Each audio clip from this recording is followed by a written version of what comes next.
Hello friends, नमस्कार। स्वागत है आपका टेक मुकेश चैनल में। तो फ्रेंड्स, आज के इस लेटेस्ट और अपडेटेड वीडियो में मैं आपको बताने जा रहा हूं कि पेंशन के नियमों में जो बदलाव किया गया है, जिसका जानना कि आपके लिए ज़रूरी है। तो फ्रेंड्स, आज की इस वीडियो में मैं उसी के बारे में बताने जा रहा हूँ। तो उसके बारे में बात करने से पहले आपसे करना चाहूँगा एक रिक्वेस्ट कि अगर आपने अभी तक चैनल को सब्सक्राइब नहीं किया है तो प्लीज़ मेरे चैनल को सब्सक्राइब कर लीजिए और जो बेल का आइकन आता है उसको भी दबा दीजिए, ताकि आपको आने वाली वीडियो की नोटिफिकेशन जो मिलती रहे। तो चलिए फ्रेंड्स, जान लेते हैं उन पेंशन के नियमों के बारे में। देखिए फ्रेंड्स, पेंशन से जुड़े इन नियमों में हुआ है बदलाव। ईपीएफओ सरकारी पेंशन के अलावा इस स्कीम को लेकर भी जाने जरूरी बातें हैं। इन दिनों लॉकडाउन जारी है और ऐसे में हर किसी को भविष्य की चिंता सताती है। ऐसे में पेंशन एक बड़ा सहारा होती है। केंद्र सरकार के कर्मचारियों से जुड़े पेंशन नियमों के साथ ही ईपीएफओ की पेंशन, ईपीएस और एनपीएस यानी नेशनल पेंशन स्कीम के नियमों में बदलाव हुआ है और होने वाला है। जहां तक सरकारी कर्मचारियों की बात है तो उनको मिलने वाली सरकारी पेंशन, जिसे पारिवारिक पेंशन कहते हैं, उसके नियम बदल चुके हैं। वहीं दूसरी तरफ ईपीएफओ की पेंशन को लेकर भी नए नियम लागू हो चुके हैं। इसी तरह नेशनल पेंशन स्कीम एनपीएस के नियम भी बदलने वाले हैं। नेशनल पेंशन स्कीम का खाता ओपीजीएम के माध्यम से खोलने को लेकर नियमों में बदलाव होने जा रहा है।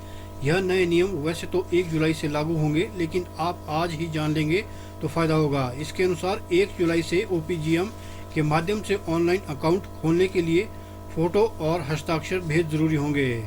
Pension fund regulatory and development authority PFRDA ने अपने एक सर्कुलर में इसकी जानकारी दी है। दरअसल पीएफआरडीए अपने नेशनल पेंशन स्कीम के सब्सक्राइबर्स को ऑन बोर्ड लेने के लिए ऑनलाइन पीआरएएन जनरेशन मॉड्यूल उपलब्ध कराता है, जो ओपीजीएम है। इसमें कम से कम दस्तावेजों के साथ इंस्टेंट पैरन जनरेट करता है। सरकार ने एनपीएस से अंतिम निकासी पर भुगतान की छूट की सीमा को 40% से बढ़ाकर 60% कर दिया है।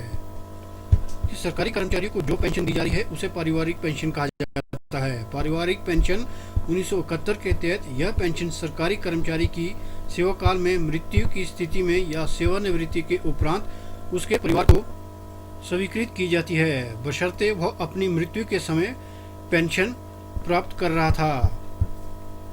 पहले 7वें वेतन आयोग के नियमों के तहत उन लोगों के परिवारों को सामान्य पेंशन दी जाती थी, लेकिन इसके लिए सेवा अवधि कम से कम 7 साल होना जरूरी था। लेकिन बाद में पेंशन स्कीम में किए गए 54वें संशोधन के बाद केंद्र सरकार ने उन लोगों को इसका फायदा देने का फैसला किया जिनकी मृत्यु 7 साल की सेवा पूरी होने से पहले ही हो गई है।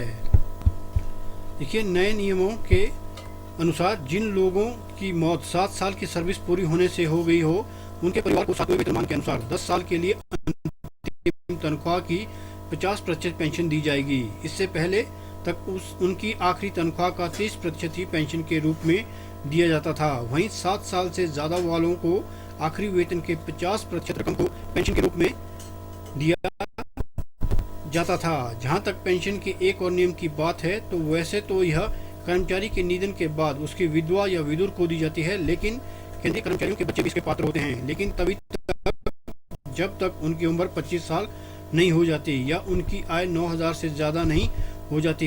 इसी तरह अविवाहित बेटी या मृतक की तलाकशुदा बेटी भी पेंशन की हकदार होती है।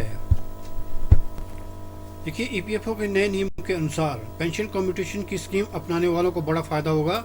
यह नया नियम 1 अप्रैल से लागू हो गया है। श्रम मंत्रालय ने कर्मचारी pension scheme, employ pension scheme EPS के तहत पेंशन कम्यूटेशन को बहाल करने के ईपीएफओ के फैसले को लागू कर दिया है।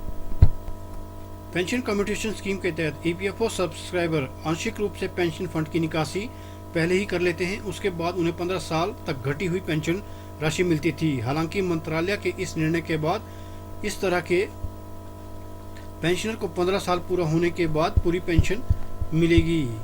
वर्तमान में कर्मचारी को रिटायर होने पर पेंशन की 40% रकम एडवांस में दे दी जाती है, जबकि इसके बाद हर महीने मिलने वाली पेंशन से 8,000 रुपये काट लिए जाते हैं। ऐसा अंत तक किया जाता है, लेकिन कम्यूटेशन स्कीम के तहत 15 साल के मासिक पेंशन का 1/3 हिस्सा रिटायरमेंट के समय एक मुश्त दिया जाता है। 15 साल पूरी होने के बाद पेंशनर को पूरी पेंशन मिलती है। ये अटल पेंशन योजना को लेकर भी केंद्र सरकार ने बड़ी राहत दी है और इसमें लोगों को 30 जून तक कोई योगदान नहीं डालना होगा। Pension fund regulatory and development authority PFRDA ने अटल पेंशन योजना के लिए ऑटो डेबिट फैसिलिटी को 30 जून 2020 तक के लिए रोक दिया है। तो फ्रेंड्स, ये थी पेंशन से लेकर लेटेस्ट अपडेट। मुझे उम्मीद है कि आपको ये जानकारी, ये वीडियो पसंद आई होगी। अगर आपको ये जानकारी, ये वीडियो पसंद आई है तो प्लीज़ लाइक और शेयर करना मत भूलिएगा। Thanks for watching this video. Thank you very much.